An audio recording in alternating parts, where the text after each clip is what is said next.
Malheureusement, quand vous allez aux écrits fondamentaux, surtout quand ils sont lus de manière littérale, il y a cette idée quand même d'une humanité à deux vitesses, ceux qui sont des élus de Dieu et ceux qui ne le sont pas. Et si vous lisez le Deutéronome, vous voyez très bien le sort que ce peuple élu, motivé par un Dieu qui l'exige, vous voyez très bien le sort qu'il réserve aux gens dont ils estiment que ce sont des sous-hommes et des animaux. Et ça, c'est le côté très gênant qu'on découvre aujourd'hui chez les gens de cette communauté dans la manière dont ils comprennent leurs textes sacrés. C'est une manière qui a évolué vers le littéralisme racial et belliqueux, d'ailleurs sous la pulsion des dirigeants israéliens de droite. Hein. Je crois que c'est le grand idéologue de tout ce monde-là, c'est Netanyahou aujourd'hui.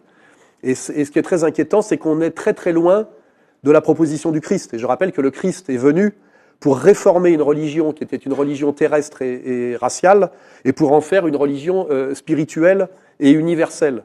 Et on a de ce point de vue-là une régression en ce moment, notamment des leaders ukrainiens, une régression incroyable aussi des leaders israéliens, et aussi, ça impacte aussi d'ailleurs toute la vision des néoconservateurs américains. Et je pense que le marqueur, il faut quand même à un moment donné qu'on réaffirme dans le monde qui est le nôtre, hein, je ne parle pas du monde chinois ou du monde indien, ce sont d'autres espaces, d'autres réalités, mais dans notre monde qu'on appelle post-abrahamique, il va falloir réaffirmer très fort demain les valeurs du Christ. Hein.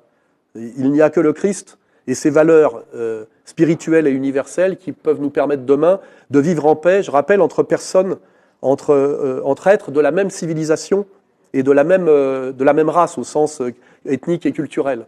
Ça, c'est un vrai problème qu'il va falloir oser prendre à bras-le-corps, malgré ce qu'on appelle, nous, en France, le rayon paralysant de l'antisémitisme. C'est-à-dire qu'aujourd'hui, fait remarquer qu'il y a, à la tête de l'Occident, mais également en Ukraine, et tout ça piloté beaucoup d'Israël, des suprémacistes raciaux qui ont un mépris criminel pour le reste de l'humanité souffrante, et que malheureusement, ce mépris se réfèrent chez eux à quelque chose, à un livre sacré, c'est-à-dire qu'ils prétendent qu'ils sont habilités par Dieu.